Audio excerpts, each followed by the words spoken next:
नमस्कार मंडळी, नवीन एका इंटरेस्टिंग व्हिडिओमध्ये सर्वांचं मनापासून स्वागत आहे। मित्रांनो, राज्यातील संजय गांधी निराधार अनुदान योजनेच्या लाभार्थ्यांसाठी ही व्हिडिओ अतिशय महत्त्वाची असणार आहे। संजय गांधी निराधार अनुदान योजनेचे पैसे तुम्हाला मिळावे यासाठी एक फॉर्म तुम्हाला भरून द्यायचा आहे आणि हा फॉर्म तुम्हाला लगेच उद्याच्या उद्या हा फॉर्म भरून द्यायचा आहे आणि ही शेवटची संधी असणार आहे। जर समजा तुम्ही फॉर्म भरला नाही तर तुम्हाला या योजनेचे पैसे वेळेत मिळणार नाही, कदाचित पुढील हप्ते सुद्धा तुम्हाला मिळणार नाही। कारण मित्रांनो, मुख्यमंत्र्यांनी स्वतः अधिकाऱ्यांना या संदर्भात सूचना केलेल्या आहेत। त्यामुळे जर समजा तुम्ही हा फॉर्म भरला तर नक्कीच सर्वांचं काम होणार आहे। नेमका हा फॉर्म कसा भरायचा, भरताना कोणती काळजी घ्यायची याविषयी संपूर्ण सविस्तर माहिती या व्हिडिओमध्ये आपण जाणून घेणार आहोत। व्हिडिओला सुरुवात करण्यापूर्वी चॅनलवरती जर नवीन असाल तर कृपा करा चॅनलला सबस्क्राइब करा। अशाच महत्त्वपूर्ण अपडेट या चॅनलवरती येत असतात। चला तर मित्रांनो, व्हिडिओला सुरुवात करूया। तर मित्रांनो, यासाठी आपल्या सरकार पोर्टलवरील सेवा न मिळाल्यास किंवा दिरंगाई झाल्यास संबंधित अधिकाऱ्यांविरुद्ध तक्रार करण्यासाठी वापरण्यात येईल असा तक्रार अर्जाचा नमुना या ठिकाणी दिलेला आहे आणि आपण तो नमुना संपूर्ण या ठिकाणी पाहणार आहोत। त्या नमुन्यामध्ये तुम्ही तुमच्या नावं ॲड करून तो तक्रार अर्ज तुमच्या संबंधित तहसील कार्यालयामध्ये सादर करायचा आहे। त्याच पद्धतीने तुम्ही तहसील कार्यालयामध्ये हा अर्ज सादर केल्यानंतर सदर प्रत ही मुख्य सचिव, महाराष्ट्र शासन, सामाजिक न्याय व विशेष सहाय्य विभाग, संबंधित विभाग, मंत्रालय, मुंबई 400032 या पत्त्यावर तुम्हाला कुरिअरने पाठवायचं आहे। पोस्टाने तुम्हाला हा जो अर्ज आहे हा अर्ज तुम्हाला पोस्टाने पाठवायचा आहे। आणि यामध्ये अतिशय महत्त्वाचा विषय असा आहे की आपल्या सरकार पोर्टलवरील संजय गांधी निराधार अनुदान योजनेतील मासिक हप्ता वाटप करण्यास झालेली दिरंगाई या संबंधित हा तक्रार अर्ज आम्ही सादर करत आहोत। या संदर्भात हा विषय या ठिकाणी आहे। त्याचबरोबर तुमचं नाव तुम्हाला या ठिकाणी टाकायचं आहे। नाव टाकताना पूर्ण नाव तुम्हाला या ठिकाणी टाकायचं आहे। त्याचबरोबर तुमचा पूर्ण पत्ता, आता हा पत्ता तुम्हाला तुमच्या आधार कार्डवरील टाकायचा आहे।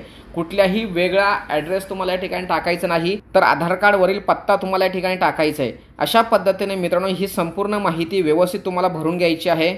त्यानंतर या ठिकाणी महोदय, माझे नाव, म्हणजे या ठिकाणी तुमचं नाव तुम्हाला टाकायचं आहे। माझे नाव असं असून मी महाराष्ट्र राज्यातील गाव, शहर, म्हणजे तुमचं गावाचं नाव, तुमच्या शहराचं नाव या ठिकाणी टाकायचं आहे। येथे राहणारे आहे। दिनांक डॅश डॅश डॅश रोजीपासून मी आपले सरकार सेवा पोर्टलवरील खालील सेवा मागवली आहे। म्हणजेच मित्रांनो, तुम्ही आपले सरकार सेवा केंद्राच्या माध्यमातून संजय गांधी निराधार अनुदान योजनेसाठी फॉर्म भरला असेल किंवा या अगोदर सुद्धा ऑफलाईन पद्धतीने संजय गांधी निराधार अनुदान योजनेचा फॉर्म तुम्ही भरला असेल तर ते सर्व फॉर्म हे आपल्या सरकार सेवा केंद्र किंवा आपले सरकार सेवा पोर्टलच्या आधिपत्याखाली येतात।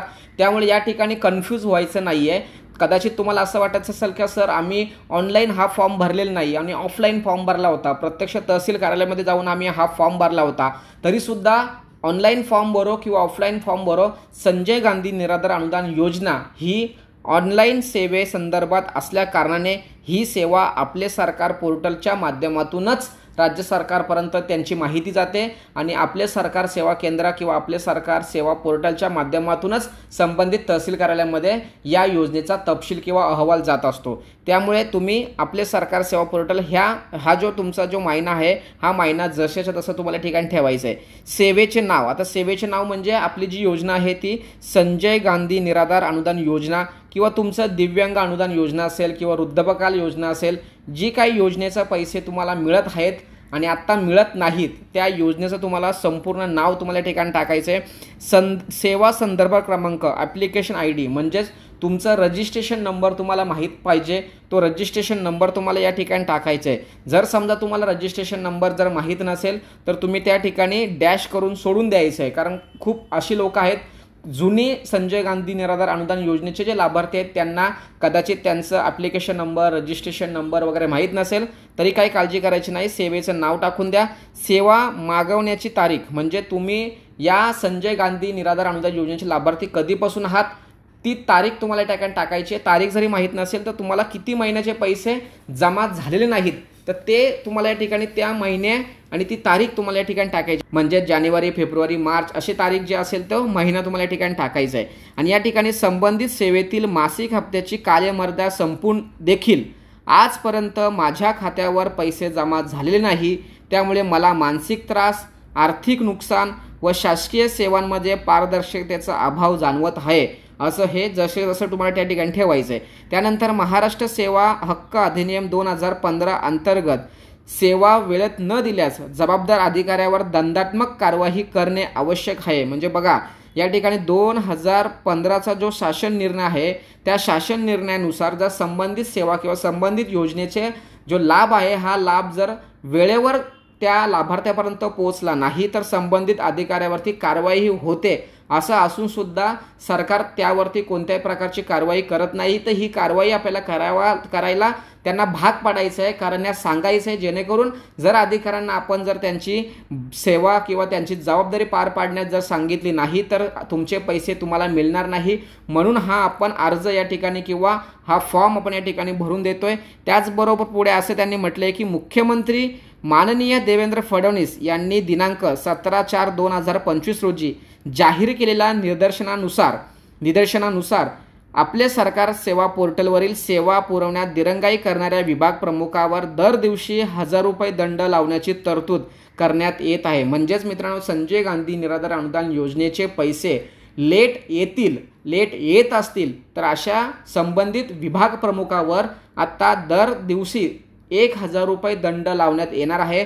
त्यामुळे मित्रांनो जोपर्यंत आपण ही जाणीव त्यांना करून देत नाही तोपर्यंत त्यांना या नियमाचा गांभीर्य कळणार नाही आणि ज्यावेळेस एखाद्या व्यक्तीच्या अंगावर ही दंडात्मक कारवाई ज्याला करावी लागते किंवा सहन करावी लागते त्यावेळेस त्याची जबाबदारी त्याला दिसते आणि तो पैसे तुमच्या खात्यामध्ये लवकरात लवकर वर्ग करण्यासाठी प्रयत्न करणार। अशा पद्धतीने ही संपूर्ण माहिती या ठिकाणी फॉर्ममध्ये किंवा अर्जामध्ये असणार आहे। त्याचबरोबर अर्जदाराचा तपशील म्हणजे स्वतःचं पूर्ण नाव तुम्हाला या ठिकाणी टाकायचं आहे, तुमचा पत्ता टाकायचा आहे, मोबाईल नंबर टाकायचा आहे आणि तुमच्याकडे जर ईमेल ID असेल तर तुम्हाला तो ठिकाणी टाकायचा आहे। तरी माझ्या वरील तक्रारीची चौकशी करून संबंधित अधिकाऱ्यावर योग्य ती दंडात्मक शिस्तभंगाची कारवाई करण्यात यावी अशी विनंती करते किंवा करतो। त्याचबरोबर आपला विश्वासू आणि या ठिकाणी तुमचा काय करायचे सही करायची। सही केल्यानंतर खाली पुन्हा इथे तुम्हाला पूर्ण तुमचा नाव तुम्हाला टाकायचं आहे, दिनांक टाकायचा आहे आणि ठिकाण तुम्हाला टाकायचं आहे, म्हणजे तुमचा पत्त्याच्या संदर्भात माहिती या ठिकाणी टाकायची आणि खाली अतिशय महत्त्वाचा विषय या ठिकाणी दिलेला आहे अर्ज पाठवण्याची शिफारस केलेले ठिकाण म्हणजे जिल्हाधिकारी कार्यालय आणि तहसील कार्यालय या दोन्ही ठिकाणी हे अर्ज सादर करायचे। म्हणजे याची तुम्हाला प्रिंट मारायची आहे, म्हणजे एक तुम्हाला मुख्य सचिवांना द्यायचं आहे, एक जिल्हाधिकारी कार्यालय यांना द्यायचं आहे आणि एक तहसील कार्यालय येथे द्यायचे आणि तुम्हाला एक तुमच्या जवळच ठेवायचे OC म्हणून। असे 4 ते 5 तुम्हाला याच्या प्रिंट मारायचे आहेत आणि संबंधित विभागाचे जे विभागीय आयुक्त आहेत त्यांना सुद्धा ही प्रत तुम्हाला पाठवायची आहे। त्याचबरोबर आपले सरकार सेवा पोर्टलवरील ऑनलाईन तक्रार पर्याय आपले सरकार महाऑनलाईन ग्रीव्हियन्स म्हणून जे ऑनलाईन पद्धतीने आपल्याला तक्रार सादर करता येते ती सुद्धा याची प्रत तुम्ही या ठिकाणी जोडू शकता किंवा आता पत्र आपण सादर करतोय त्यामुळे तक्रार ऑनलाईन नोंदवण्याची गरज नाहीये। त्याचबरोबर समजा एखादा लाभार्थ्याला ईमेल किंवा ऑनलाईन पद्धतीची माहिती असेल त्याने ईमेलने सुद्धा तुम्हाला पाठवता येणार या ठिकाणी ईमेल grievance@maharashtra.gov.in यावरती सुद्धा तुम्ही पाठवू शकता। जर समजा एखाद्या लाभार्थ्याला पोस्टाने पाठवायचं नसेल तर तुम्हाला ऑनलाईन पद्धतीने सुद्धा हा अर्ज पाठवता येणार आहे। अशा पद्धतीने मित्रांनो तुमच्या हक्कासाठी तुम्हाला आता सर्वांना स्टँड होणं गरजेचं आहे, एकत्र येणं गरजेचं आहे। सरकारला त्या अधिकाऱ्यांना त्यांच्या कामाची जाणीव करून द्यायची आता, कारण मित्रांनो जानेवारी गेला, फेब्रुवारी गेला, मार्च गेला, एप्रिल गेला तरीसुद्धा हे पैसे लाभार्थ्यांच्या बँक खात्यामध्ये येत नाही।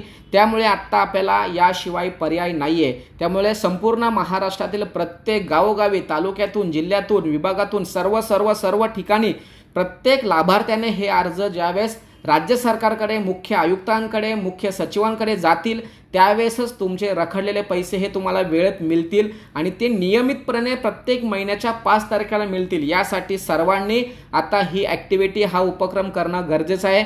मी व्हिडिओ टाकल्यानंतर कमेंट्स करण्यापेक्षा तुम्ही मी सांगतोय ते करा, कारण जर तुम्ही हे केलं तर एक दिवस तुम्हाला तुमचे पैसे वेळेत मिळतील याची शाश्वती मी स्वतः देतोय। परंतु मित्रांनो लाभार्थ्यांपैकी अनेक लोक असे आहेत की नुसत्या कमेंट्स करतात, हे असं झालं तसं झालं, माहिती परत सांगता किंवा माझे पैसे येत नाही। तर मी तुम्हाला व्हिडिओच्या माध्यमातून जे काही सांगतोय ते तुम्ही करा। तुम्ही जर केले तरच तुम्हाला तुमच्या भविष्यातील पैसे वेळेवर मिळतील, अन्यथा पैसे मिळणार नाही। अशा पद्धतीने मित्रांनो राज्य सरकार किंवा जे विभाग प्रमुख आहेत त्यांच्याकडून तुमच्या पैशांची वाटपा संदर्भात कारवाई लवकर व्हावी यासाठी हा अर्ज आपण या ठिकाणी तयार केलेला आहे। हा अर्ज मी डिस्क्रिप्शन बॉक्समध्ये PDF स्वरूपात देतोय, तुम्ही तो डाउनलोड करायचा आहे। एक साधा कागद घ्यायचा आहे, त्या कागदावरती सर्व काही गोष्टी तुम्हाला लिहायच्या आहेत व्यवस्थित आणि त्याच्या ज्या प्रती आहेत त्याच्या झेरॉक्स मारायच्या आहेत आणि जिल्हाधिकारी तहसील कार्यालय, आयुक्त आणि मुख्य सचिव या सर्वांना द्यायचं आहे।